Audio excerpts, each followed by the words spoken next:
কথা আসলে এরকম না।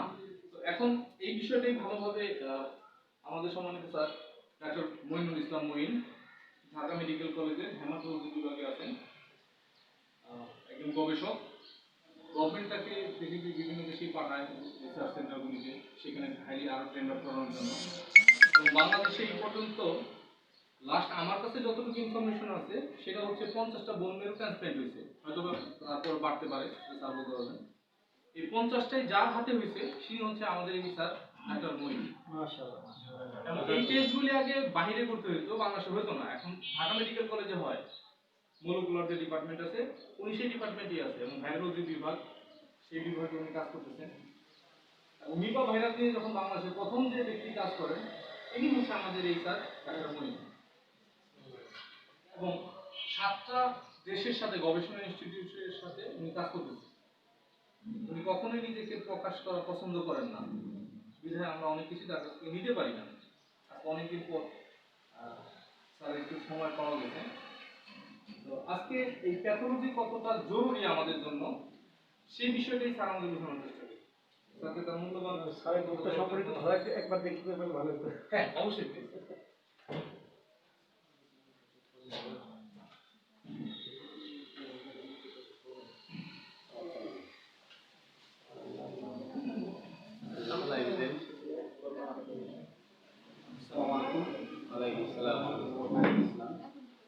কোন ভাইটি একটু বাড়ায় বলার অভ্যাস আছে, যাই বলি কিছু মনে করবে না।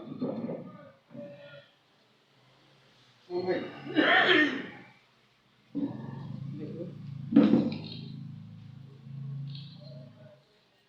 বাচ্চারা আপনাদের জন্য একটা টেস্ট দেখানোর জন্য এই করছে আর কি, দেখতে চাচ্ছে এটা হলে নাকি আপনাদের বেশ উপকার হবে।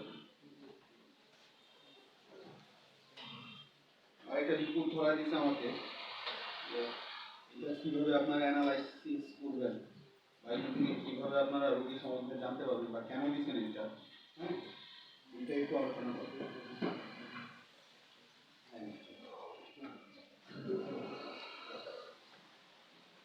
আজকে আপনাদের যেটা দেখাতে যাচ্ছে সেটা হলো, আমরা সংক্ষেপে এটাকে বলি হলো ইয়েসার। ইয়েসারের ফুল মিনিংটা হলো ইরাইথ্রোসাইটিক সেডিমেন্টেশন রেট। ইরাইথ্রোসাইটিক সেডিমেন্টেশন রেটটা হলো যে আরবিসি যে তলানি, হ্যাঁ আমরা এটা দেখি রক্তে, এটা কমবেশি আমরা সবাই জানি। রক্তে যখন আমরা এভাবে স্ক্যান করে দিব বা দাঁড় করাই দিব একটা টিউবের মধ্যে, আমরা 3টা অংশ দেখবো এখানে। প্রথম অংশটা হলো সাদা অংশ দেখবো আর কি, উপরে যে অংশটা থাকে জমি অংশটা, এবং নিচের অংশ যেটা আছে এইটাই হলো মূলত আমরা সেডিমেন্টেশন রেট দেখবো আর কি। কারণ আরবিসির পরিমাণটা অনেক ভারী, রক্তে আরবিসির পরিমাণটা অনেক ভারী, সে খুব সহজেই সেডিমেন্ট হয়ে যায়। আর মাঝে যে অংশটা থাকবে এই সাদা এবং এই লাল, এই দুইটা অংশের মাঝে যেটা থাকবে সেটাকে বলি আমরা বাফিকুট।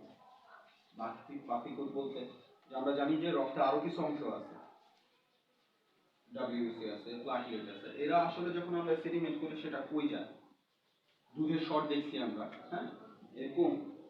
এই যখন আমরা ব্লাডটাকে স্ট্যান্ড করে দিব বা দাঁড় করায় দিব তখন দেখবো মাঝে ওই দুইটা জংশনের মাঝে, মানে উপরে যে সাদা অংশ থাকবে আর নিচে যে লাল অংশ থাকবে মাঝে একটা স্বরের মতো অংশ থাকবে, এটাকে আমরা বাফিকুট বলি। এটা আমাদের বিভিন্ন কাজে ইউজ করি আমাদের ল্যাবে।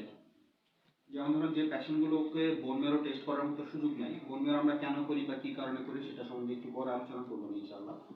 জাস্ট আমরা এখানে কেন আসছি, মূলত আসছি নলেজটাকে শেয়ার করার জন্য। এখানে আমরা সবাই কম বেশি জানি, জেনেই আসছি এখানে নিজেদের নলেজটাকে শেয়ার করার জন্য। এটা হবে কি আমাদের শিক্ষার আগ্রহটা বা আমাদের মধ্যে যেটা মিসিং ছিল, হ্যাঁ বা আমরা অনেকেই অনেক কিছু জানি না, ল্যাকিং গুলো চলে আসবে, কিছু জানতে পারবো বা জানার আগ্রহটা বেড়ে যাবে। তাহলে আমরা ইএসআরটা কেন করি? সিম্পল একটা টেস্ট, আমরা চাইলে নিজেরাও করতে পারি, প্রসিডিউরটা দেখা দেওয়া হবে। স্যার যখন স্যার একটা প্যাশেন্টের কথা বললো যে লিভার ক্যান্সার, স্যার কিন্তু প্রথমে এটা ডায়াগনোসিস করতে পারেনি, লিভার ক্যান্সার ডায়াগনোসিস করা অতটা সোজা না। তো স্যার যদি এই জিনিসটা জানা থাকে ইএসআরটা সহজে আমরা করতে পারি। ইএসআরটাকে আমরা আসলে ডায়াগনোসিস বলি না, ইএসআরটা আমরা প্রগনোসিস হিসাবে ইউজ করি। মানে এটা দিয়ে আমরা ডাইরেক্টলি ডায়াগনোসিস করি না কোনো টেস্টে। যদিও এক সময়ের হিসাব ছিল আলাদা, তখন টেস্টের স্বল্পতা ছিল, আমরা অল্প কিছু টেস্ট দিয়ে অনেক কিছু করার চেষ্টা করতাম, এখন অনেক আগায় গেছে। তো আমরা চেষ্টা করি যে স্পেসিফিক কিছু টেস্ট করে স্পেসিফিক কিছু অর্গানকে আইডেন্টিফাই করার জন্য বা কি ধরনের আক্রান্ত কি অবস্থায় আছে সেগুলো কন্ডিশন দেখার জন্য। তো ইএসআরটা যখন বেড়ে যায় অথবা কমে যায় আমরা বুঝবো কখন যে এটা নর্মালদের, যখন আমরা জানবো নর্মাল রেঞ্জটা হলো ফিমেলদের জন্য 0 থেকে 20 পর্যন্ত, এখানে দাগ দেওয়া আছে গ্রাজুয়েটে সংখ্যায় দেখাই দিবে আপনাদের। আর মেয়েদের জন্য 0 থেকে 8 অথবা 0 থেকে 10 পর্যন্ত। যখন এর বেড়ে যাবে তখন আমরা চিন্তা করতে থাকবো কিছু একটা হয়েছে হয়তো। ফিমেল 0 থেকে 30 20 20 যদি বেড়ে যায়, যদিও ফিমেলদের ফিজিওলজিক্যাল কন্ডিশনের কারণে কম বেশি হয়ে যায়।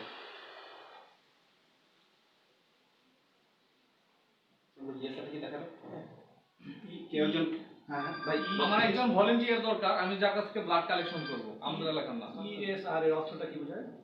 ইরাইথ্রোসাইটিক সেডিমেন্টেশন রেট কে বললো ভাই? বুঝি দেখিনি। ও আপনি ইরাইথ্রোসাইটিক সেডিমেন্টেশন রেট, এটা হলো এটা ফুল ফর্ম, আর এটা হলো আরবিসির টলারেন্ট আমরা মূলত দিচ্ছি, আরবিসির টলারেন্ট। এটারই আরেকটা নাম হলো ইরাইথ্রোসাইট, ইরাইথ্রোসাইটিক সেডিমেন্টেশন রেট। সেডিমেন্ট মানে তলানি, হ্যাঁ, কতটুকু তলানি করবে সেটা রেট দিই। এই যে রক্তের বিভিন্ন ইগুলা এটা হচ্ছে কি রক্তের স্যার প্রত্যেকটা কোশ্চেনের উত্তর দেওয়া হবে। যদি আপনার কোশ্চেন একটা বা একটা করেন তাহলে হবে কি উনি কিন্তু আগাইতে পারবে না। না কাজ করতে হবে স্যার করতে। হ্যাঁ স্যার, একজন প্লিজ ভলেন্টিয়ার। এই যে ইএসআর মানে এগুলা কি জন্য আপনি আসবেন? এগুলো কেন জানবো? হ্যাঁ, যদি সমস্যা না থাকে জানবো কেন? যখন গোশের দোকানে যাবেন গোশ কেনার জন্য, ক্যামেরা রেডি। আপনি কি মাপা ছাড়া কিছু দিয়ে দিবেন? সম্ভব? তাহলে সে একটা ব্যালেন্স ইউজ করে, পুরো হাতে নেন। সে একটা ব্যালেন্স ইউজ করে বা একটা ওয়েট ইউজ করে। হ্যাঁ, এটা 1 কেজি অথবা 2 কেজি, আপনি ওইভাবেই চান কিন্তু। যে বলেন না ভাই আমাকে ওই টুকরাটা দিয়ে দেন, ইএসআর থাকলে মানে কেন আমাদের জানতে হবে? এটা মানে এই প্রক্রিয়া জানতে পারি না ধরুন ইএসআরটা জানবো আমরা এই কারণে যে আপনি কোনো ট্রিটমেন্ট করতেছেন,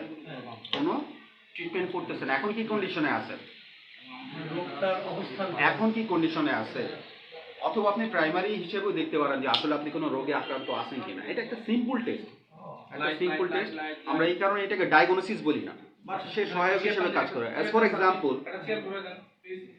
আপনার কাছে একটা টিবি পেশেন্ট গেছে, আপনি তাকে এক্সক্লুড করতে হবে। ডাইরেক্ট আপনি বলতে পারতেছেন না যে সে যক্ষার পেশেন্ট, তাকে সাইন্টিফিক্যালি ব্যাখ্যা দিতে হবে। এখানে ইএসআর একটা সহায়ক ভূমিকা পালন করে। আপনি একটু আগে বলছিলেন ক্যান্সারের ব্যাপারটা নিয়ে, আপনার লিভার ক্যান্সারের ব্যাপারটা আপনি ডাইরেক্ট কিন্তু এটাকে এক্সক্লুড করতে পারবেন না। ক্যান্সারের নর্মালে হয় কি, ইএসআর এর লেভেলটা অনেক হাই থাকে। আমরা এখানে 20 বললাম, সে মোর দেন 80 চলে যায়। তাহলে এইগুলো সবগুলো কি হলো, সব মিলে যে এ আমাদের সহায়ক হিসেবে কাজ করলো। হ্যাঁ, অ্যাজ ফর এক্সাম্পল আমরা অনেকগুলো টেস্ট করলাম, পরে আমরা এটাকে কোরিলেট করি। কোরিলেট বলতে একটার সাথে একটা রিলেশন আছে কিনা সেটা দেখি, এরপরে আমরা ডিসাইড করি যে এটা আসলে এটা হয়েছে। তো ক্যান্সারে নর্মালি ইএসআর অনেক হাই হয়, এটা আমরা জানি। ইএসআর নাও হাই হইতে পারে ক্যান্সার, বাট কোরিলেশনের জন্য এটা আমাদের দরকার। অথবা ট্রিটমেন্ট চলতেছে, পেশেন্ট এখন কি কন্ডিশনে আছে, আমরা এইটাই সিম্পল একটা টেস্ট দিয়ে বুঝে ফেলতে পারি। ধরুন আপনি ক্যান্সারের পেশেন্টই ছিল, আপনি তাকে আবার ইএসআর করতে দিলেন, পুরো টেস্ট করতে তার একটা ঝামেলা বা বার্ডেন আসতেছে, এতগুলো ইঞ্জেকশন করতে তার অনেকগুলো টাকা খরচ লাগতেছে, অথচ ইএসআর 40 টাকা 50 টাকার মধ্যে অল্পতে হয়ে যাচ্ছে। টেস্টটা যখন করে দেখবেন তখন বুঝতে পারবেন যে হ্যাঁ ইএসআরটা কমে গেছে, আগে 100 ছিল এখন 80-তে আসছে। বুঝতে পারতেছেন, আপনি পার্সেন্টেজ নির্ণয় করতে পারতেছেন যে আমি এখন 20% তাকে ভালোর দিকে। আমাদের সবারই উদ্দেশ্য কি, নর্মাল সার্ভাইভাল। হ্যাঁ, সেটা হোমিওপ্যাথি হোক, এলোপ্যাথি হোক, আয়ুর্বেদিক হোক, যেটাই হোক না কেন, পেশেন্টটাকে যাতে নর্মালভাবে সার্ভাইভ করে, হ্যাঁ, যে কদিন বাঁচে সেটাকে 0.5 কন্ট্রিবিউশন বা ইনশিওর বেশি। যে কারণে স্যার আর কোনো প্রশ্ন? হ্যাঁ, আমরা এই ক্যান্সার রোগীতে 1 মাস ধরে ট্রিটমেন্ট করছি। আর আপনার ওই যে প্রশ্নটা ছিল আর কি, কালো হয়ে আসছে, এটা আসলে এক্সেসিভ ব্লিডিং তো আছে, কিন্তু কালো হয় তখনই যখন ব্লাডটা বসে। যখন ব্লাডটা অল্টার্ড হয়, হ্যাঁ অল্টার্ড মানে কি? পাকস্থলী হয়ে আসতেছে বা এইভাবে আসতেছে, তখন এটা কালো হয়ে যাবে। এটাকে আমরা অল্টার্ড ব্লাড বলি। হ্যাঁ। আর এক্সেসিভ ব্লিডিং যখন হবে তখন তাজা রক্ত ফিরে আসবে। বুঝতে পারছেন? তার আর আপনি যে স্টেজে আছেন সেটা এই পেশেন্টটা অনেক ক্রিটিক্যাল। হ্যাঁ, আর যেহেতু বলতেছেন হিমোগ্লোবিন বাড়তেছে না, না জমা বলতে কন্ডিশনটা খুব বেশি একটা ভালো। এক্সেসিভ ব্লিডিং হচ্ছে স্যার, হ্যাঁ এক্সেসিভ ব্লিডিং হচ্ছে, অথবা সেলগুলো প্রচুর পরিমাণে ভাঙতেছে, এটা কাভারেজ দিতে পারতেছেন না আপনি। এইগুলোকে আমরা মেডিকেল ইমার্জেন্সি বলি। হ্যাঁ, নেক্সট ইনশাল্লাহ যেহেতু প্রশ্নটা আপনার স্পেসিফিক, আপনার আরও প্রশ্ন আসছে ইনশাল্লাহ ক্লাস শেষে, হ্যাঁ আপনার সাথে আলোচনা করবো ইনশাল্লাহ। আর রিপোর্ট যদি থাকে আমি হেল্প করার চেষ্টা করি। Thank you, thank you sir. তো এইখানে যেটা করছে আমার সুমন ভাই, থ্যাংক ইউ। এই তাকে এই স্যারের সাথে আলাপ করতে করতে স্যার স্যারটা নিয়ে নিছে। ব্লাড তো অনেকেই ড্র করতে পারেন, পারেন কি না? অনেকেই মনে হয় পারেন, নাহলে উনি দায়িত্ব নিচ্ছে সুমন ভাই যে আপনাদের ব্লাড ড্র করাটা শিখাই দিবে। উনি আমাকে দেখাইছো যে কিভাবে স্টুডেন্টদের মানে সে ব্লাড নেয়, এটা প্র্যাকটিস করায় আর কি। স্যারটা কি করে দেন, একটা টিউব আমার দরকার। স্যার পিপেট, এটাকে আমরা পিপেট বলি। দেখেন এটাতে গ্র্যাজুয়েটেড করা আছে এই পাশে, হ্যাঁ উপর থেকে দেখবেন, হ্যাঁ এদিক থেকে পাঠাচ্ছি, 1 বাই 1 পাঠাবো আপনাদের কাছে। উপর থেকে দেখবেন, হ্যাঁ যে 0 থেকে শুরু হয়েছে, এটা নিচের দিকে সেডিমেন্ট হতে থাকবে। হ্যাঁ, একজন একজন করে ভাই হাতে দিয়ে দেন। এটা স্যার পিপেট। পিপেট কেন বলছি? এটা দুনো পাশেই ফাঁকা। এটা আমাদের ইসে আসে, প্র্যাকটিক্যালে আসে আর কি। পিপেট বলছি কেন? এটা দুনো পাশেই ফাঁকা, দেখেন উপরে এবং নিচে দুনো পাশেই ফাঁকা, এই জন্য এটাকে পিপেট বলছি। দেখেন গ্র্যাজুয়েটেড করাটা দেখেন,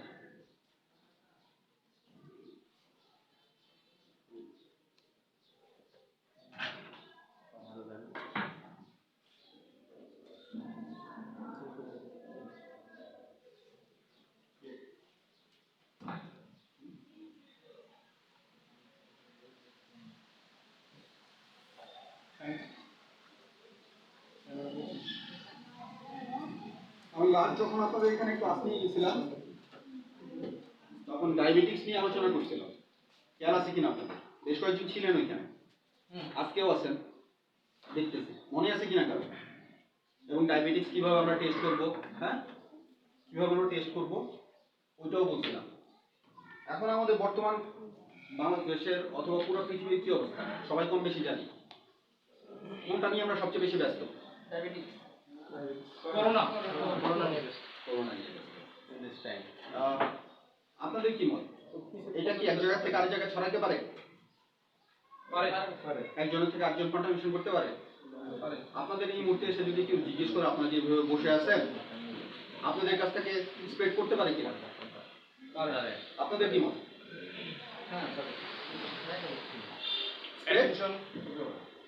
স্প্রেড করতে পারে, কি বলেন?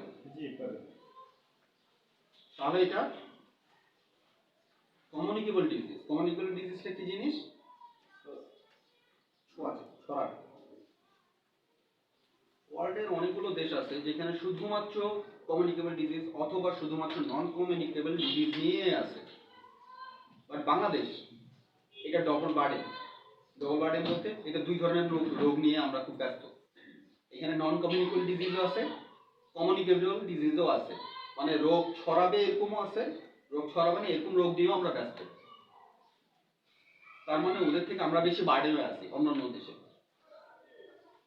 বর্তমান বিশ্বে সবচেয়ে বেশি আলোচনার বিষয় হলো ওবিসিটি নিয়ে। এই যে হঠাৎ করে মানুষ মোটায় যেতেছে, সবাই মোটা হয়ে যাচ্ছে কেন? এইটা হলো বর্তমান বিশ্বে একটা চ্যালেঞ্জ। আমেরিকার মতো দেশে প্রায় 42% এরকম মোটায় যাচ্ছে। এটা নিয়ে তাদের খুব বেশি একটা মাথা ব্যথা। বাংলাদেশে নাই। যদি র্যাঙ্কিং করি যে ওবিসিটির দিক থেকে বাংলাদেশের র্যাঙ্কিংটা কত নাম্বারে আছে, তাহলে 192 নম্বরে আছে। কত নম্বরে? 192 নম্বরে। সেই হিসেবে আমরা অনেক পিছনেই আছি। ওবিসিটির কথা কেন আসলো? মোটা হয়ে যাওয়ার কথা।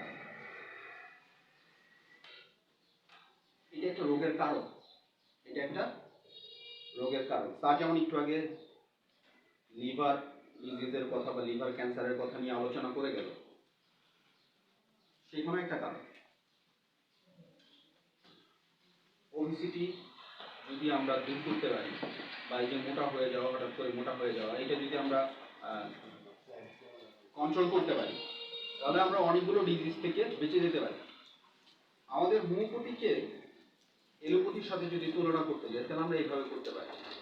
আইসবার্গ সম্বন্ধে শুনছেন আপনারা? আইসবার্গ ফিনোমেনা। আইসবার্গটা হলো এরকম, যখন আমরা জাহাজে যাই, হ্যাঁ, বা দূর থেকে দেখি যে সমুদ্রের উপরে কিছু বরফ খণ্ড রয়ে গেছে, এরকম দেখি। ক্লিনিক্যাল ফিজিশিয়ান যারা আছে তারা কিন্তু এই উপরের লেভেলটাই দেখে, বাট আমরা যারা হোমিওপ্যাথিতে আছি বা এই রোগ নিয়ে যারা চিন্তা করি বা এইটা নিয়ে, এইটা আমাদের প্যাশন হিসাবে চিন্তা করি, আমরা কিন্তু সেই উপরের অংশে সীমাবদ্ধ নাই। বরফের মূল যে খণ্ডটা আছে সেটা পানির নিচে আছে। ক্লিনিশিয়ান যারা আছে তাদের কাছে একটা সিমটম নিয়ে আপনি যাবেন, রোগের কারণ নিয়ে যাবেন বা একটা লক্ষণ নিয়ে যাবেন, সে এইটাকে ম্যানেজ করার চেষ্টা করে। বাট আমরা যারা আছি হোমিওপ্যাথিতে তারা কিন্তু এটা করি, এটা কোত্থেকে আসলো, কি কারণে আসলো, বাবার ছিল কিনা, মার ছিল কিনা, অথবা দাদার ছিল কিনা, আমরা কিন্তু সবগুলো নিয়ে একটা গ্রুপ নিয়ে কাজ করি। ওদের সাথে আমাদের সবচেয়ে বড় তফাৎটা এখানে কোথায়, যে আমরা ক্লিনিশিয়ানের কাছে নিজেরা যাচ্ছি, ওয়ান বাই ওয়ান যাচ্ছি। বা হোমিওপ্যাথির সাথে এখানে তফাৎটা এখানে যে আমরা একটা নির্দিষ্ট গ্রুপের উপরে কাজ করতে থাকি, আমরা প্রয়োজনে নিজে যাই, এটাই হলো সবচেয়ে বড় তফাৎ। আমরা নিজেরাই খোঁজ নিচ্ছি পেশেন্ট এখন কি অবস্থায় আছে। আমরা কি আসলে তাই করি? আমি ভুল বললাম? আমরা কি হোমিওপ্যাথি যারা কাজ করি তারা কি এই কাজটা করি? পেশেন্টের খোঁজ নিচ্ছি, তাহলে তো ঠিক আছে। আর যদি না নেই তাহলে হোমিওপ্যাথির সাথে এলোপ্যাথির সাথে কোনো ধরনের তফাৎ হইল না। ওদের সাথে আমাদের বড় চ্যালেঞ্জ হলো এইখানে যে ওরা একটা নির্দিষ্ট সময় দিয়ে দেয়, পেশেন্ট কি বললো না বললো জাস্ট শুধু হিস্ট্রির উপর ডিপেন্ড করে ট্রিটমেন্ট করে ছেড়ে দিচ্ছে। বাট আমরা সেটা না। আজকে তাকে দেখলাম সে একটা সিমটম নিয়ে আসছে, আমরা তার উপরে ট্রিটমেন্ট করে ছেড়ে দিচ্ছি তাকে। স্যার একটা বললো যে আসলে ইএসআরটা তাহলে আমরা কিভাবে কি করবো, ইএসআরটা আসলে কি জিনিস, ইএসআর আমাদের কি উপকার করবে। আমাদের এখানে কি কাজ হোমিওপ্যাথি হিসেবে, আমাদের কি কাজ, যে আমরা পেশেন্টকে ডায়াগনোসিস করলাম ঠিকই, কিন্তু আইসবার্গের ফেনোমেনার মতো যদি চিন্তা করি, উপরের পিঠ, উপরের যে অংশটা ওটা দেখে যদি আমরা বসে যাই তাহলে পেশেন্টকে আমরা পুরোপুরি ভালো করতে পারবো। আমাদের ভালো করার জন্য যেটা করতে হবে সেটা হলো নিচের যে অংশটা আছে সেটা আমি খুঁজে বের করতে হবে। এমন হতে পারে যে আপনার কাছে একটা পেশেন্ট আসছে, এই পেশেন্টের লিভার ডিজিজ আছে বা টার্সিয়ারি। আমাদের উদ্দেশ্যটা কি? রোগীকে তার রোগ সম্বন্ধে সচেতন করে দেওয়া, তার লাইফ স্টাইলটা চেঞ্জ করে দেওয়া। আমি ওবেসিটির কথাটা এই কারণেই নিয়ে আসছি, বর্তমানে এটা বিশাল একটা চ্যালেঞ্জ। যদি আমরা ওবেসিটিটা বন্ধ করতে পারি বা মানে এটা একটা কন্ট্রোলে নিয়ে আসতে পারি, তাহলে আমরা ডায়াবেটিস, ক্যান্সার এবং বড় রোগ, অনেক বড় ধরনের রোগ নিয়ে আমরা এটাকে কন্ট্রোল করতে পারবো। আর এগুলো সবই সম্ভব যখন আমরা এর উপরে গুরুত্ব দিব বা পেশেন্টকে ওইভাবে গুরুত্ব দেওয়ানোর চেষ্টা করব। তাহলে আমরা যে কথা নিয়ে আসতেছিলাম যে ডায়াবেটিস, আমরা গত ক্লাসে আলোচনা করছিলাম। ডায়াবেটিসটা আসলে কি জিনিস, আমাদের কি ধারণা? ডায়াবেটিস আমরা কেন বলি, কি কারণে ডায়াবেটিস বলি, কারো ধারণা আছে?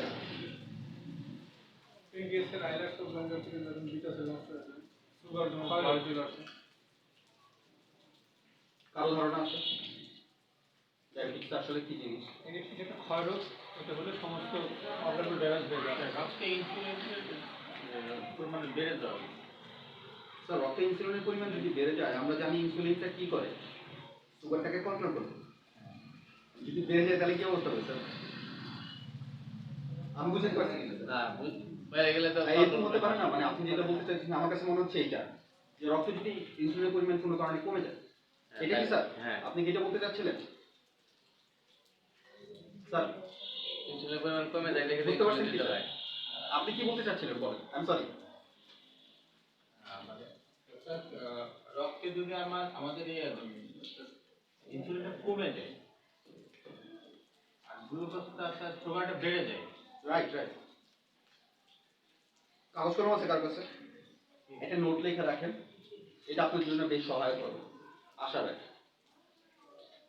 সংজ্ঞাটা আমরা এইভাবে বলতে পারি, ডায়াবেটিসটা হলো একটা মেটাবলিক ডিসঅর্ডার।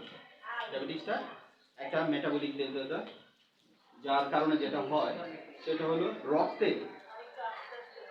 রক্তে সুগারের পরিমাণটা বেড়ে যায়। রক্তে সুগারের পরিমাণটা বেড়ে যায়। এটা কি হতে পারে? যে এটা আপনার স্যার যেটা বললো প্যানক্রিয়াস থেকে যে ইনসুলিনের সিক্রেশনটা ডিফেক্টিভ হতে পারে। ইনসুলিন যে নর্মালি সিক্রেশন হয়, ইনসুলিন একটা হরমোন, এই সিক্রেশনটা বাধাপ্রাপ্ত হতে পারে, অথবা ইনসুলিন যেভাবে কাজ করার কথা সেভাবে সে কাজ করতে পারতেছে না, অথবা দুইটাই হতে পারে। তাহলে আমরা একজন পার্সনকে কিভাবে ডায়াবেটিস বলতে পারি? তাকে অবশ্যই টেস্ট করতে হবে, টেস্ট ছাড়া আমরা বলতে পারবো না। যদি আমরা খালি পেটে সুগারের পরিমাণটা মোর দেন 7, কত? 7, হ্যাঁ, এটা একটু লিখে রাখেন। যদি খালি পেটে মোর দেন 7 পাই, খালি পেটে মোর দেন 7 পাই, এবং তাকে 75 গ্রাম গ্লুকোজ খাওয়ানোর পরে 2 ঘন্টা পরে মোর দেন 11.1 পাই, তাহলে তাকে আমরা কি বলবো? ডায়াবেটিসের পেশেন্ট বলবো।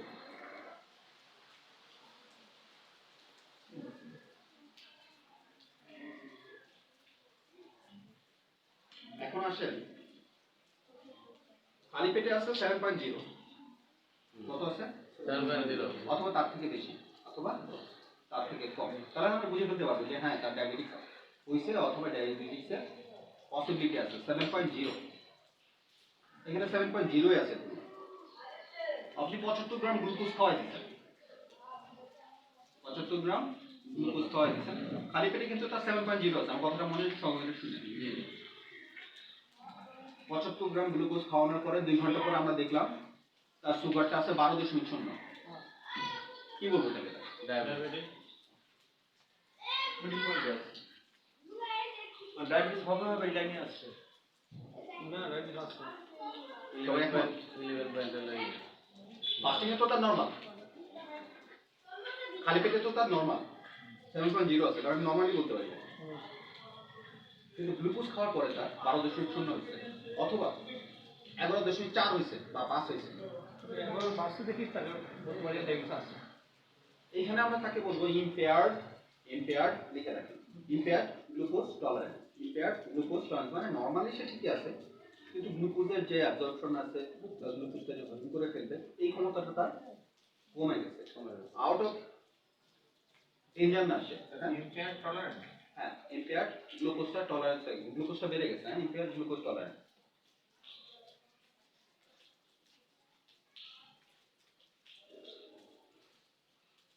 লিখে নিছেন?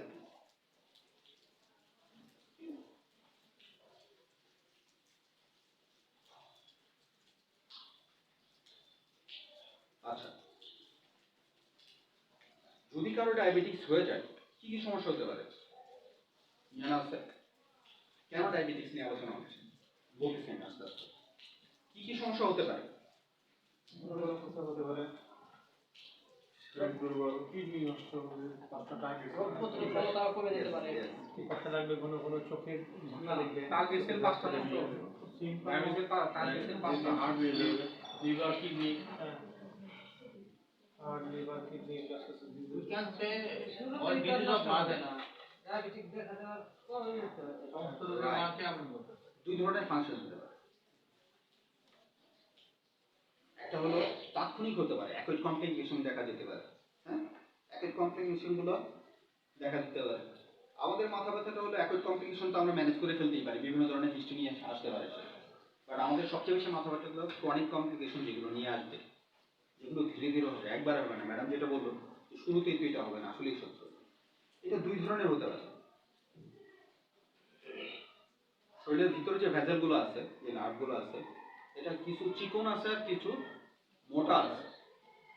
চিকন যে আমার ভাস্কুলার গুলো আছে সেগুলোর মধ্যে যে সমস্যাগুলো হতে পারে, যেমন স্যার যেটা বলছে চোখের সমস্যা হতে পারে, চোখের সমস্যা হতে পারে। এটা কিন্তু ডিলে ক্রনিক স্টেজে হবে, মানে আস্তে ধীরে হবে।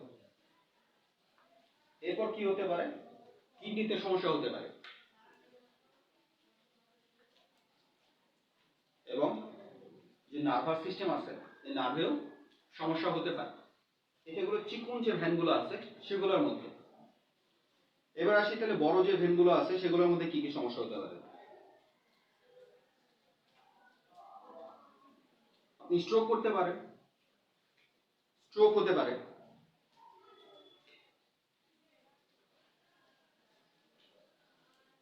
এরপর হাইপার টেনশন হতে পারে। এবং ডায়াবেটিসের প্যাশেন্টদের আপনারা অনেক সময় কমপ্লেন নিয়ে আসবে, দেখবেন ওই যে আমরা স্কিন ডিজিজ অথবা অন্য কোনোভাবে চালাই দিই, পায়ের সমস্যা হতে পারে। ডায়াবেটিসের যারা প্যাশেন্ট আছে তাদের পায়ের দিকে অবশ্যই যত্ন বেশি নেবেন। ডায়াবেটিসের প্যাশেন্ট যারা আছে তাদের পায়ের সমস্যাটা বেশি হতে পারে। পায়ে কি ধরনের সমস্যা হতে পারে? ঘা হতে পারে, অথবা কেটে গেছে, হ্যাঁ পায়ে শুকাইতে দেরি লাগে, কারণ সুগারটা তার অনেক দিন যাবত আনকন্ট্রোল। হ্যাঁ গ্যাংগ্রিন হতে পারে। বার্ডেনে ম্যাক্সিমাম গ্যাংগ্রিন দেখা যায়, ডায়াবেটিসের রোগী খালি পা কাটে। তাহলে আমাদের ডায়াবেটিস থেকে আমরা কি জানলাম? যদি আমাদের কাছে কোনো ডায়াবেটিসের প্যাশেন্ট আছে বা আমরা ট্রিট করতে পারি, তাকে অবশ্যই কি করতে হবে? এই যে বললাম 7.0 আর 11.1 চেষ্টা করব আমরা এর মধ্যে রাখার জন্য, অথবা এর চেয়ে কমে রাখার জন্য। ওষুধ তো আমরা দিবই, পাশাপাশি তাকে ফিজিক্যাল এক্সারসাইজ দিয়ে দিব। ওষুধ তো আমরা দিবই, এবং তাকে কিছু ফুড হ্যাবিট চেঞ্জ করায় দিব, যেটা সম্বন্ধে সুমন ভাই হয়তো আলোচনাও করছে আপনাদের সাথে। অথবা তাকে আমরা এক্সারসাইজের কথা বলবো। সেটা নির্ভর করবে বডি ম্যান টু ম্যানের উপরে। একজন 70 বছরের প্যাশেন্ট যদি আসে আমার কাছে, তাকে আমি বলতে পারি না আপনি দৌড়ান, সে ট্যাবলেট করতে পারবে না। সুমন ভাইকে বলতে পারি না আপনি আস্তে আস্তে হাঁটেন, কারণ সুমন ভাই দৌড়ানোর ক্ষমতা রাখে। সো ওই অনুযায়ী আমরা এক্সারসাইজ, তবে তাকে এইটা বলে দিব অন্তত, যে আমরা পরপর 2 দিন গ্যাপ রাখবো না। ব্যায়াম যখন করবো, এক্সারসাইজ যখন, ফর এক্সাম্পল শুধু আমরা হাঁটবো, হ্যাঁ আমরা পরপর 2 দিন গ্যাপ রাখবো না, একদিন রেস্ট করতে পারি আমরা। তাহলে ডায়াবেটিসকে আমরা কি করব? ডায়াবেটিসকে একবারে কিউরেবল, একদম কিউর হয়ে যায়। শুনুন কন্ট্রোলে রাখো। আমাদের সিচুয়েশনে 1.5 বছর পরে সেটাকে ওষুধ ছাড়াই রাখা যায়। এখন ওটা কি কিউর কিনা বুঝতে পারবেন? স্যার আমার একটা পেশেন্ট আছে, তাকে 2 দিনের মধ্যে, তাই 21 বছর ডায়াবেটিস, 2 দিনের মধ্যে সুগার সে 4-5 বার মাপতে নেই।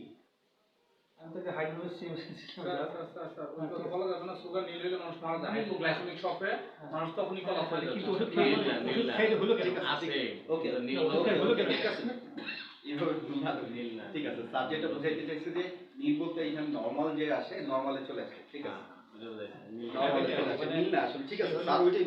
নীল মানে নেগেটিভ। ওকে ঠিক আছে। তাহলে আমরা একজন ডায়াবেটিসের পেশেন্ট আসলে মোটামুটি আমরা সবাই জানি এটা সম্বন্ধে, যে আমরা তাকে ম্যানেজ করতে পারবো ইনশাআল্লাহ, কি বলেন? আমার বলার উদ্দেশ্য এটাই ছিল যে কি কি হার্মফুল সিচুয়েশন তৈরি হতে পারে, ইন ফিউচারে কি কি সমস্যা তার হতে পারে। এইটা ডায়াবেটিসের পেশেন্ট থেকেও কিন্তু ইসকেমিক শক হয়, হ্যাঁ নার্ভাস সিস্টেমে যেহেতু প্রবলেম করে আস্তে আস্তে, তো এখানে প্রবলেম হয়ে যাবে। আরেকটু যদি বলতেন যে চিকুন ভেন এবং বড় ভেন আর কি কি সমস্যা হয়, আরেকটু এটা করলে স্যার আপনি কি কি লিখছেন? আমি চোখের সমস্যা হয়, কিডনি সমস্যা হয়, চিকুন ভেনে যখন হ্যাঁ, এবং নার্ভাস সিস্টেমের সমস্যা হতে পারে। নার্ভাস বলতে কি বোঝায়? ওই ভেন নার্ভাস সিস্টেমের প্রবলেম। হ্যাঁ ওইখানে হতে পারে ওই চিকুন ভেনগুলো, এগুলো মানে আপনার যে শরীরে চিকুন ভেনগুলো আছে এগুলোতেই প্রবলেম হতে পারে। স্যার এটা কেমন হতে পারে যে ওইগুলির ভিতরে ওই সুগার ঢুকে আটকে যাওয়ার কারণে শরীর হাত পা কামড়ায়? না স্যার, এরকম না। এগুলোর কারণে যেটা হতে পারে সেটা হলো যে ধরেন ওই যে আমরা কিন্তু, আপনি খুব ভালো একটা কাজ করছেন, এখানে যে অক্সিজেন সাপ্লাইয়ের জন্য এখানে মূল ভূমিকা কে পালন করে?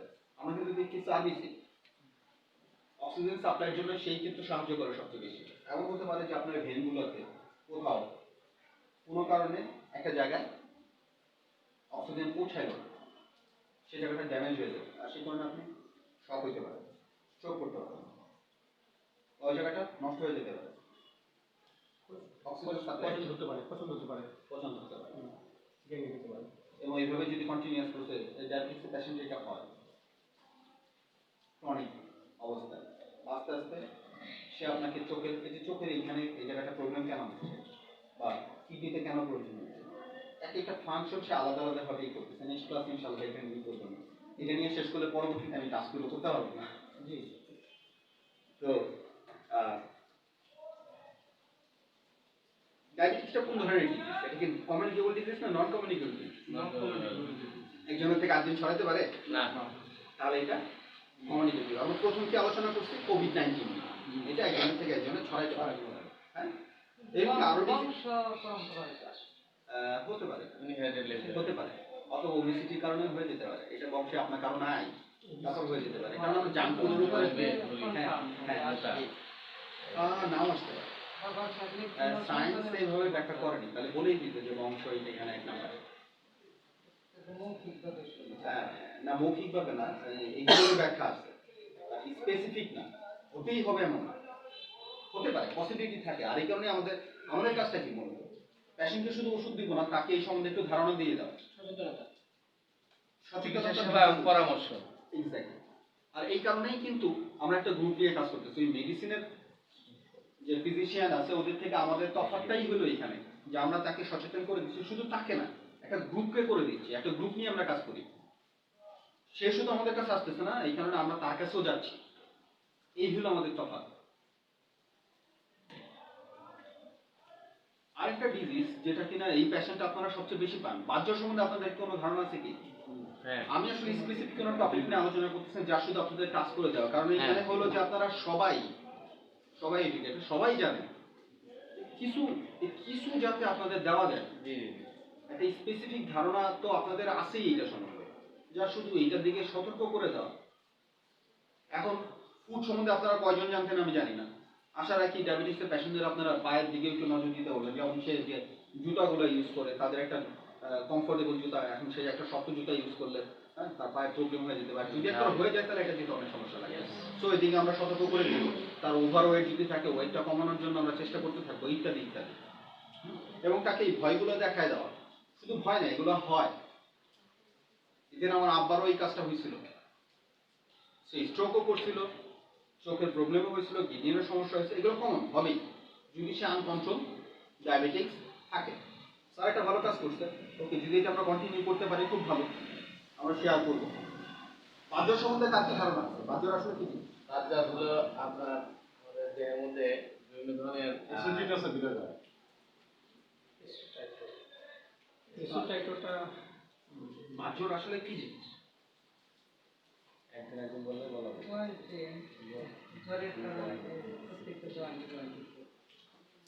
জয়েন্টে পেন হবে এবং তার জ্বর থাকে সবসময়। আমার কাছে কিন্তু অনেক পেশেন্ট আসবে এখন এই মুহূর্তে এই সিচুয়েশনে। এখন যে সিজনটা আছে, এই সিজনটা হলো যে আসলে মেডিকেলের ভাষায় যেটা বলে বা ক্লিনিকের ভাষায় যদি বলতে যাই, এটা হলো সিজন। সিজন চেঞ্জ হচ্ছে, রোগের পরিমাণটা বেড়ে যাবে। সিমটম কিন্তু প্রায় সবাই নিয়ে আসবে, হাতে ব্যথা, পায়ে ব্যথা, হ্যাঁ এগুলো সবাই নিয়ে আসবে। সবাই যদি এইভাবে আসে তাহলে কি আমরা সবাইকে বাহ্যর বলবো? এটা তো পার্মানেন্ট, আচ্ছা দীর্ঘমেয়াদী। না, তাহলে আমরা কি সবাইকেই বাহ্যর বলবো? স্পেসিফিক একটা জিনিস নোট করে নেন, কোন বয়সটাতে এই রোগটা বেশি হয়? কোন বয়সটাতে? 5 থেকে 15 বছর যাদের, 5 থেকে 15 বছর যাদের, এদের এই রোগের সম্ভাবনা বেশি। এই রোগের সময় বাহ্যটা আসলে কি জিনিস, কি দ্বারা হয়, আমরা তাকে ডায়াগনোসিস করবো কিভাবে? নরমালি আমরা কিভাবে ডায়াগনোসিস করি না? এসোটাইটো পরীক্ষা করতে দিই স্ট্রেপ্টোকক্কাস, এটা এক ধরনের ব্যাকটেরিয়া দ্বারা হয়, এক ধরনের ব্যাকটেরিয়া দ্বারা হয়। ব্যাকটেরিয়াটা চেইন ফর্মিং, দেখতে চেনের মতো, যা শুধু ব্যাকটেরিয়া সম্বন্ধে একটু ধারণা। ছোট্ট একটা ব্যাকটেরিয়া, 2 মাইক্রনেরও কম। 5 থেকে 15 বছর এইটা একটা রিস্ক এইজ, এই এইজে নরমালি বেশি হবে, এই এইজে নরমালি বেশি হবে। বাহ্যের একটা কথা খুব প্রচলিত আছে, ম্যাডামের সাথে বিদায় কিছুটা এখন বাহ্যের কিন্তু একটা সুন্দর একটা চেঞ্জ আছে। আমার মূল মেসেজটা হলো এইখানে, আপনি তাকে সারাই দিলেন, মনে করলেন যে হ্যাঁ ঠিক আছে, আপনি ট্রিটমেন্ট করলেন, ট্রিটমেন্ট করার পরে দেখলেন যে টেস্ট করে দেখলেন যে হ্যাঁ পেশেন্ট এসও টাইটার 200 বেশি ছিল বা 400 বেশি ছিল, সে এখন ভালো 200 নিচে নেমে আসছে, তাহলে কি আমরা বলবো সে কিউরেবল? কি বলে আপনার কি মত? বাস্তবে কিন্তু তাই, হ্যাঁ স্যার কিন্তু তাই বলছে। যার ট্রিটমেন্ট করে দিলাম, কি বলছিলেন যেমন স্যার, ট্রিটমেন্ট করে দিলাম ভালো হয়ে গেল, আসলে কি সে ভালো হইলো? সেটা হ্যাঁ এটাই সত্যি। সাধারণত আমাদের বলে হ্যাঁ আমি ভালো হয়ে গেছি। সবচেয়ে গুরুত্বপূর্ণ মেসেজ হলো এখানে বাজরে যেটা হয়, বাজরে প্রথম অ্যাটাক কই করবে? জয়েন্টে। প্রথম অ্যাটাক কই করবে? জয়েন্টে, জয়েন্টে পেইন হবে। বাট এটার যে স্বভাব, সেগুলো জয়েন্ট ছেড়ে দিবে অ্যাকচুয়ালি। জয়েন্ট এই জয়েন্টের পেইনটা ছেড়ে দিবে, এইখানে অ্যাক্ট করা সে ছেড়ে দিবে, সেই জায়গায় ধরবে কোথায়? রাইট, হার্টে হার্টে ধরবে। সে জয়েন্ট থেকে লিজ হয়ে যায়, জয়েন্ট থেকে সে চলে যায়, কিন্তু বাইন্ড করে কোথায়? যে হার্ট। এটা কতদিন পরে হতে পারে? 10 থেকে 20 বছর পরে এই অ্যাটাকটা সে করতে পারে। এবং সে এখানে কি করে মূলত? এই যে 10 থেকে 20 বছর যে ওইখানে হার্টে গিয়ে বসে আছে, তার কষ্ট হতে বসে আমার একটা রুগী আছে হ্যাঁ, তো হার্টটা বড় হয়ে গেছে। আর বড় হওয়ার মানে কারণ হতে পারে। আর আচ্ছা যদি মনে থাকে আর কি, তো সে হার্টকে ধরে ফেলবে এবং কি করে? সে এন্ডোকার্ডাইটিস করে। এন্ডোকার্ডাইটিস বলতে কি, হার্টের যে ভিতরের অংশ সেখানে আস্তে আস্তে খেতে থাকে। এটা ঘুম বলতে পারি আমরা, কাঠে যেমন ঘুম ধরে না, সে আস্তে আস্তে কিন্তু খেতে থাকে। ও তেমনি এই যে 10-20 বছর চুপচাপ বসে থাকবে না, সে আস্তে আস্তে ওইখানে যে বাসা বাঁধতে থাকবে এবং সে ওইটাকে নষ্ট করতে থাকবে। আমার এক খুব পরিচিত পেশেন্ট ছিল, এখন এই এইজটাতেই খেয়াল রাখবেন, এইজটা খেয়াল রাখবেন। এই পেশেন্টগুলোকে অবশ্যই অবশ্যই আপনারা খুব বড় মানে একদমই ছেড়ে দিয়ে না, আপনারা কিন্তু নোট করে রাখেন। আমি দেখি খাতার মধ্যে নোট করে রাখেন নাম্বার সহ, এবং ওদের এটা ফলো আপ নিবেন। যদি আপনি ফুল কিউরেবল না করতে পারেন, আমি তো আপনার যদি এটাই করি, আমার মেসেজটা দেওয়ার উদ্দেশ্য এইটাই যে আপনি জেনে শুনে পেশেন্টটাকে মরার দিকে ঠেলে দিবেন। যে পেশেন্টের কথা বলতেছিলাম, আমার পরিচিত সে, তার পরিবার আস্তে আস্তে একসময় আমেরিকাতে চলে যায়, বাবা মা পরে যায় আর কি, বাচ্চারা সব ওইখানে সেটেল। তার এক সময় বাজ্য ছিল, তাকে ট্রিটমেন্টও দেওয়া হয়েছিল, সে আসলে ট্রিটমেন্টটা পুরো করেনি। তখন অতটা ছিল না, এই বাজ্যের ট্রিটমেন্টটা অতটা এস্টাবলিশ ছিল না। তো 15-20 বছর পরে দেখা গেল কি যে সে হার্টের পেশেন্ট খুঁজে পাওয়া গেল, যে কোন সে এটার থেকেই হয়েছে, কার্ডিওভাস্কুলার ডিজিজটা এই কারণেই হয়েছে। তো বেশি একটা গুরুত্ব দেয়নি, বলে যে ঠিক আছে আমেরিকাতে যেহেতু যাচ্ছি আমি ওইখানে গিয়ে ট্রিটমেন্ট করে নেব। খুব বেশি দূর করতে পারে না, অর্ধেক পর্যন্ত যাওয়ার পরে সে মারা গেছে। কাহিনীটা বলার উদ্দেশ্য এটাই যে আমরা যদি সচেতন হই বা ওই পেশেন্টকে সচেতন হই, অ্যাটলিস্ট সেই পেশেন্ট আমার কাছে আসুক না আসুক, আমি তাকে ধরে রাখা আমার উদ্দেশ্য না, তাকে মেসেজ দাও যে আপনি যদি ফলো আপে না থাকেন, আপনাকে মাথায় রাখতে হবে সে হাত ছেড়ে দিবে, এটা কোনো সন্দেহ নেই। তাকে জয়েন্ট পেইন চলে যাবে, পেইন চলে গেলেই সে রোগ থেকে আপনি রিমুভ করলেন তা না, সে কিন্তু যে হার্টে যে বাসা বাঁধবে, সে হার্টে যে বাসা বাঁধবে। এটা হবে কি ইন ফিউচার আপনি। তাহলে আমাদের ডায়াবেটিস থেকে কি মেসেজ আসলো? ডায়াবেটিসের ডিজিজ। আচ্ছা, এই যে আমরা বাজ্য নিয়ে আলোচনা করলাম বা রিউমেটিক ফিভার নিয়ে আলোচনা করলাম, এটা কোন ধরনের ডিজিজ? এটা কি কমিউনিকেবল ডিজিজ না নন কমিউনিকেবল? Non communicable. তাহলে আমরা কমিউনিকেবল ডিজিজ সম্বন্ধেও জানি, নন কমিউনিকেবল ডিজিজ। আমাদের বার্ডেন যে আমাদের পুরো বাংলাদেশের যে বার্ডেনটা, সেটা হলো কি আমরা দুই ধরনের বার্ডেন নিয়ে আসি, কমিউনিকেবল ডিজিজ নিয়েও আসি, নন কমিউনিকেবল ডিজিজ। এটাতে কি করণীয় আমাদের? যে আমাদের স্বাস্থ্য সম্বন্ধে আমরা যারা হেলথ ওয়ার্কার আছে, আমরা সবাই হেলথ ওয়ার্কার, স্বাস্থ্য সম্বন্ধে একটু সচেতন করে দেয়। যেমন ধরুন যে ডিজিজগুলো, এই নন কমিউনিকেবল ডিজিজগুলো আমাদেরকে সবচেয়ে বেশি ক্ষতি করতেছে বা ক্ষতি করবে বা ধীরে আমাদেরকে শেষ করে দিবে, হ্যাঁ, এদের সম্বন্ধে একটু অ্যাওয়ারনেসটা বৃদ্ধি করা, মানে কি সচেতন করে দেওয়া, এটা সম্বন্ধে জানায় দেওয়া। আপনি এখন জেনে নিলেন, আপনি প্যাশেন্টদের সম্বন্ধে প্যাশেন্টদেরকে একটু জানাবেন, তার মানে কি এই হচ্ছে যেটা 400 সে আউট অফ রিস্ক তা না, আমরা তাকে এইটা সম্বন্ধে জানাই দিব এবং তাকে ফলোআপে থাকতে বলবো। ডায়াবেটিক্সেও তাই, সুগারটাকে অবশ্যই কন্ট্রোল করতে হবে, সে চোখ দেখাবে কি ঠিক আছে কিনা, হ্যাঁ, এগুলো সম্বন্ধে দেখতে, হ্যাঁ।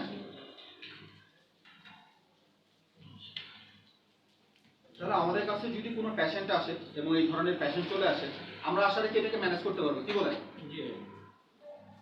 স্যার? স্যার আমরা জানতে পারলাম যে তার একটা 200 থাকলেও আমরা তাকে কিউরেবল বলতে পারি না। আমরা কোন মুহূর্তে তাকে কিউরেবল বলতে পারি, কারণ এটা জটিল একটা প্রক্রিয়া। কারণ 10 বছর পর যখন তাহলে হার্টে অ্যাটাক করবে, আসলে আমরা কোন লেভেলে পৌঁছালে আমরা এটাকে পারফেক্ট হেলদি বলতে পারবো? স্যার পারফেক্ট হেলদি আমরা ফার্স্ট থেকে আমরা যদি আইসবার্গের কিলোমিটারটা করি স্যার, আবারও যদি এই ধারণা নিয়ে আসি, আমার কাছে মনে হয় যে আমি ভালো হয়ে গেছে। আমি টেস্ট করে সব কিছু মোটামুটি দেখলাম, হ্যাঁ। আমি কার্ডিয়াকও টেস্ট করলাম, ইকো কার্ডিওগ্রাফি করলাম, সবই দেখলাম ঠিক আছে। কিন্তু আমাকে মূল মেসেজ যেটা ছিল, আমাকে তাকে সতর্ক করে দেওয়া যে আপনি আউট অফ রিস্ক না, আপনাকে ফলো আপে থাকতে হবে, এটা আবার কাম ব্যাক করতে পারে। এমন হতে পারে যে আমাকে সে দেখাইছে টার্সিয়ারি একটা শব্দ শুনছি কিনা, এটা একটা সুপ্ত অবস্থায় ব্যাকটেরিয়াটা পুরোপুরি আমরা রিমুভ করতে পারি না, ব্যাকটেরিয়াটা আমরা পুরোপুরি রিমুভ করতে পারি না, কিছু না কিছু রয়ে গেছে, সেই চেষ্টা করবে। সো আমাদের উচিত, যে কথাটা সুমন ভাইও আমাকে বলতে বলছে, আমিও বারবার এই কথা বলি, আমাদের সবারই উচিত যে 3 মাস পরে হোক, 3 মাস পরে হোক, 6 মাস পরে হোক, অথবা 1 বছর পরে হোক, একটা ফলো আপ চেক করে নেওয়া। রুটিন চেকগুলো কেন আমাদের জন্য গুরুত্বপূর্ণ? কেন আমাদের জন্য গুরুত্বপূর্ণ? কিছু রোগ আছে, কিছু রোগ আছে, কিছু রোগ আছে এখানে ইএসআরটা সবচেয়ে বেশি গুরুত্বপূর্ণ ভূমিকা পালন করে। যখন ইএসআরটা আমরা হাই দেখবো, আমরা ইএসআরটা ফলো আপ করতেই পারি রুটিন চেকের সাথে। কেন? যে ইএসআরটা কোনো কারণে যদি আমার হিস্ট্রি আছে যে আমি প্রিভিয়াসলি বাজরের পেশেন্ট, হ্যাঁ, অথবা কোনো অটোইমিউন ডিজিজের পেশেন্ট, ফলো আপে আসি, এখন আমি খুব ভালো কন্ডিশনে আছি, স্যার যখন বললাম আমি ডায়াবেটিসকে ভালো করে ফেলছি, হ্যাঁ, খুব ভালো অবস্থায় আছে, এই বলে তাকে ছেড়ে দেওয়া যাবে না, সেও যাতে ছেড়ে না যায় তাকে ওইভাবে ট্রেন আপ করে দেওয়া। উদ্দেশ্য মেসেজটা হলো এইটাই, তাকে এই ব্যাপারটাকে নিয়ে সতর্ক, তাকে বুঝাই দেওয়া যে আপনি 10-15 বছর পর আবার অ্যাটাক হতে পারে। সো আপনি ফলো আপে থাকবেন, সেটা 2 মাস হোক, 6 মাস হোক, 1 বছর পর হোক। আপনি ডায়াবেটিসের পেশেন্ট অথবা আপনি বাজারের পেশেন্ট ছিলেন, এই এক্সো টাইটারটা 6 মাস পর আবার রিপিট করেন, তাকে ফলো আপে রাখেন। এক্ষেত্রে কোনো ম্যানেজমেন্ট আছে কি? এই প্রসিডিউর মেইনটেইন করলে হ্যাঁ ডেফিনেটলি, অথবা কোনো ইন্ডিকেশন আছে কিনা যে আমি বুঝবো কিভাবে যে তার স্টেপ অবস্থা চলে গেল, ওইখানে যে অ্যাটাক করবে এবং এই মাঝখানের সময়টা ওর একটা উপস্থিতি, এটা টার্সিয়ারি থাকে, সে লুকায়িত থাকে এবং মাঝে মাঝে সিমটম পাওয়া যেতে পারে, পেইন করতে পারে, পেইন আসতে পারে। যদিও আমরা বলি যে লিপস মানে সে একদমই ছেড়ে দেয় হাত, কিন্তু তার কাছে আসতে পারে এবং মুখে ব্যথা হতে পারে। আর সবচেয়ে বড় কথা যেটা, সেটা হলো আপনি ফিজিক্যালি ফিট থাকবেন, অসুস্থ থাকবেন, মাঝে মাঝে জ্বর থাকতে পারে, এনিমিয়া থাকতে পারে, অথবা রিকারেন্ট টনসিলাইটিসও হতে পারে, অনেক ধরনের সিমটম নিয়ে আসে আসবে। তবে সবচেয়ে ভালো তাকে ফলো আপে রাখে, এসোটাইটার সাথে সিআরপিটা ফলো আপে রাখে। এইটা এক ধরনের এইটা এক ধরনের ইন্ডিকেটর। মানে এইটা থেকে কি বলতে হবে যে ওটা আসলে যে নিজের অবস্থায় বডিতে আছে, তার মানে জানান পাওয়ার কোনো উপায়, যেরকম আমরা এসে বলে ডিএনএ চেক করলে যেমন অনেক কিছু নিতে পাই। আমরা স্পেসিফিক সবগুলো পেশেন্টকে ফলো আপ করতে পারি। যখন আমরা ফলো আপ করতে যাবো, লং প্রসিডিউর হয়, কোনো ট্রিটমেন্ট, তখন আমরা চেষ্টা করি সেটা যাতে সহজলভ্য হয়। না এটা কি ইন্ডিকেশন পাওয়া সম্ভব কিনা? হ্যাঁ সম্ভব। পরীক্ষার মাধ্যমে তারপর ব্লাড কালচার করে যেতে হবে। ওদের আছে সেটা পাওয়া যেতে পারে। সিএসকে যে আগে একটা কথা ছিল, অথবা আমি ওই রুটিন চেকার হিসেবে 6 মাস পরে বা 1 বছর পরে, সেটা 1 বছর পরেই হোক, ইকোকার্ডিওগ্রাম করে দেখতে পারি। এর জন্য রুটিন চেকআপগুলোকে আমরা বলি খুব ইসেনশিয়াল। নর্মালি যেটা করি, একটা সিবিসি দিয়ে দিই, আরবিএস করতে দিই, একটা চেস্ট এক্সরে করতে দিই। কি কি আসে? কি কি টেস্ট আসে? সিবিসি, ইউরিনারি, স্টুলারি, চেস্ট এক্সরে, বোথ পিএভিউ করি আর কি আমরা। হ্যাঁ, ইসিজি রাখি, কেউ কেউ ইকোকার্ডিওগ্রামও রাখে। বিভিন্ন অর্গান যদি আপনি চেক আপ করতে চান, যেমন স্যার বলতেছিল লিভারের কথা, লিভার এনজাইম কি, লিভার এনজাইম নর্মালি আমি যদি দেখতে চাই, এজিপিটি, এজিউটি, এগুলো আমরা দেখতে পারি। সেটা কি কি জন্য জানতে পারি কি রাখা যেতে পারে, কারণ কিডনি এই অর্গানটা দেখা যায় যে ড্যামেজ হওয়ার পরে মাঝে মাঝে ধরা পড়ে। হঠাৎ করে আপনি গেলেন হাসপাতালে, অতদিনে আপনার শেষ। লিভারটা অনেক সময় বোঝা যায় না আগে থেকে। এবার এই সময় যেটা করছি আমরা, দেখেন একটা জিনিস খেয়াল করেন, যখন কলেরা আমাদেরকে আউটব্রেক হিসেবে আসলো, কলেরা আমাদের ওয়ার্ল্ডে আউটব্রেক হিসেবে আসছে, মিনার কার্টুন তো আমরা কম বেশি অনেকেই দিচ্ছি। এক টয়লেট ইউজ করার জন্য 10 বছর অ্যাড করা লাগছে। কত বছর? তাহলে টয়লেট আপনারা ইউজ করেন, হাত ধুবেন ইত্যাদিতে, এই কার্টুনটা 10 বছর দেখানো লাগে। এই মাস্ক করা কিন্তু আমাদেরকে 10 বছর দেখানো লাগেনি, বা সোশ্যাল ডিস্টেন্স 10 বছর দেখানো লাগেনি, আমরা নিজেরাই করি। 2 মাস হয়ে গেছে, 1 মাস হয়ে গেছে। এর কারণ কি? এর কারণটা হলো আমাদের ভার্চুয়াল যে হেলথ আছে বা মাস মিডিয়া বলতে পারি, মাস মিডিয়া বলতে আমরা এখানে টেলিভিশন বলতে পারি, পেপার বলতে পারি, রেডিও বলতে পারি, এরা আমাদেরকে প্রচুর পরিমাণে স্বাস্থ্য সম্বন্ধে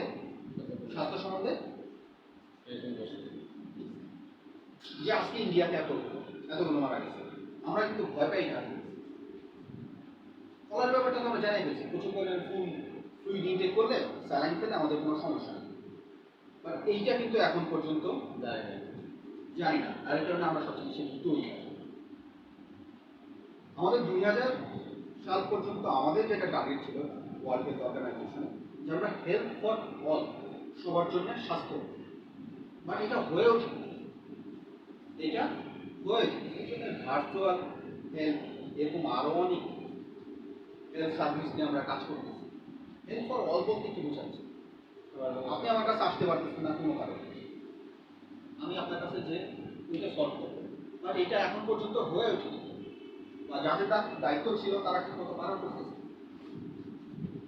এরকম অনেকগুলো নন কমিউনিকেবল ডিজিজের মধ্যেও, কমিউনিকেবল ডিজিজের মধ্যে অনেকগুলো নেগলেজেবল ডিজিজ আছে,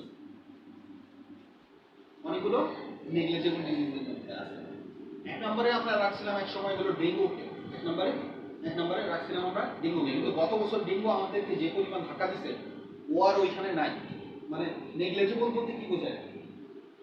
নেগলিজেন্সি বলতে কিছু বোঝেন আপনারা? এই শব্দটার অর্থ অবহেলিত, অবহেলিত, যেগুলো অবহেলিত। এই কাতারে আমরা রাখছিলাম ডেঙ্গুকে, এর সাথে আরো আছে ম্যালেরিয়া, হ্যাঁ, ডেঙ্গু, ম্যালেরিয়া, কালাজ্বর, এগুলোকে আমরা কি করছি, অথবা কৃমি, এগুলোকে আমরা অবহেলিত রাখছি। কেন অবহেলিত রাখছি? এই রোগগুলো নর্মালি কাদের হয় বেশি? যদি ম্যালেরিয়ার কথা বলি, একটা জোন ভিত্তিক করি, যেটা আমাদের জন্য সবচেয়ে বেশি সুবিধা হয়, এই পেশেন্টগুলোকে আমরা খুব সহজে ডায়াগনোসিস করতে পারি। প্রাইভেটে কম বেশি সবাই গেছি। ম্যালেরিয়া আর একটা নাম কি বলে? হ্যাঁ, গোত্র, হাতির পা বিশিষ্ট, মানে পা অনেক ফুলে যায়। হ্যাঁ হ্যাঁ, ফুলে যায়। এই রোগগুলো কাদের হয়? যারা একটু নেগলিজেবল। আমাদের বাংলাদেশে কিছু জায়গা আছে, কিছু এরিয়া আছে যারা একটু, যাদের জীবনযাত্রার মান আমাদের মতো না, এই কারণে এদেরকে নেগলিজেবল ডিজিজ বলা হয়, এবং এদেরই হয় বেশি। যেমন ধরেন রংপুর, দিনাজপুর, নীলফামারী, হ্যাঁ, ওদিকটাতে এই ম্যালেরিয়ার সংখ্যা বেশি, ম্যালেরিয়ার সংখ্যা বেশি। এদের নির্ময়ে এরা চলছে, এদের জীবনযাত্রার মানও অতটা ভালো না, রোগ সম্বন্ধে এদের ধারণা কম, এদেরকে এই কারণেই কি বলা হয়, নেগলিজেবল। কালাজ্বরটা কোথায় আমাদের বেশি হচ্ছে? বৃহত্তম ময়মনসিংহে বেশি হচ্ছে, আলোকা, শেরপুর ইত্যাদি ইত্যাদি। ঢাকাতেও, আমাদের এই ঢাকাতেও বেশ কয়েকটা জোনে আছে। স্পেসিফিকভাবে যদি বলতে চাই, সতর্ক করে দাও, যেমন ধরেন মানিকগঞ্জের কোথায়, সাটুরিয়া, কালামপুর ইত্যাদি বেশি। চিকুনগুনিয়ার কথা কি একজন বলছে, ওইটার আউটব্রেকটা আমরা কোথায় পাইছিলাম? কালাজ্বর এই মানিকগঞ্জের দিকে আমরা পাইছি, কালামপুরের দিকে চিকুনগুনিয়া আউটব্রেকটা প্রথম পাওয়া গেছে। এইগুলো নেগলিজেবল, কারণ একটাই, যে এখানকার যে মানুষগুলো আছে এরা অধিকাংশ সময় নিম্ন মধ্যবিত্ত অথবা নিম্ন আয়ের, যারা রোগ সম্বন্ধে অতটা ধারণা নাই। এই কথাটা কেন আসলো? স্যার আমাকে যেটা বলছে, শুনুন স্যার, আমি একটু ব্রেক নিচ্ছি এই কারণে, কারণ আমাদের টপিকটা একটু কঠিন হয়ে যাচ্ছে, আপনাদের জন্য একটু বুঝতেও কষ্ট হচ্ছে। সিবিসি যদি আসে, স্যার বললো যে আমরা কি করে এটাকে আইডেন্টিফাই করবো, বা কি করে, স্যার এইভাবে রিপোর্ট দেয় কিছু সময়কে একবার করে এক নজর দেখে নিচ্ছি, তারপর আমি আলোচনা করছি যে আমাদের জন্য কি করে এটা হেল্পফুল হতে পারে। রুটিন চেকার হিসেবে আমি রুটিন চেকার এই ফাঁকে একটু রুটিন চেকার নিয়ে আলোচনা করবো, এরপর আমি পরবর্তীতে অবশ্যই চলে আসবো। তাহলে আমাদের কিছুটা ধারণা হয়েছে নন কমিউনিকেবল এবং কমিউনিকেবল ডিজিজের উপরে। আমরা কিন্তু রোড ট্রাফিক যে অ্যাক্সিডেন্ট হয় এটাকেও নন কমিউনিকেবল ডিজিজের উপরে রাখি। রোড ট্রাফিক যে অ্যাক্সিডেন্ট হচ্ছে হ্যাঁ এটাও কিন্তু নন কমিউনিকেবল ডিজিজ। কেন? ট্রাফিক আইন মেনে চলি না আমরা, অথবা ড্রাইভারের ঠিক মতো সে মানে চেইন আপটা সেভাবে চেইন আপ না আসে, নিয়ম কানুন মেনে চলতেছে না, অথবা আমরাও রাস্তা পারাপার যেভাবে হওয়ার কথা সেভাবে হচ্ছে না। এটা একটা ফ্যাক্টর দ্বারা হচ্ছে, একটা মাধ্যমের মাধ্যমে হচ্ছে। এটা কি হচ্ছে যে আমরা নিজেরা আক্রান্ত হচ্ছি, অসুস্থ হয়ে যাচ্ছি, অথবা আমাদের সম্পদের হানি হচ্ছে। এটাও এক ধরনের নন কমিউনিকেবল ডিজিজ। এটাও এক ধরনের নন কমিউনিকেবল ডিজিজ।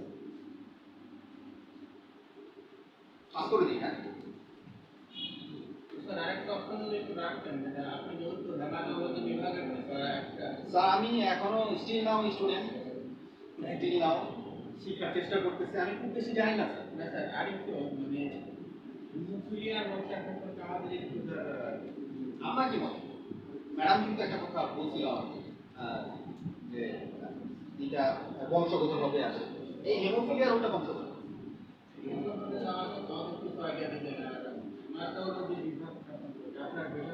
শুধু কি আপনার সম্বন্ধে মানে শুধু আপনি এটা নিয়ে আগ্রহী না সবাই আগ্রহী? তাহলে আমি এটা আলাদা একটা টপিক।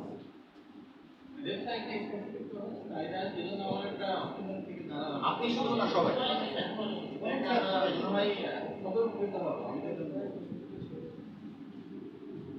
এটা কি আপনাদের জন্য বাড়ে হয়ে যাচ্ছে কি?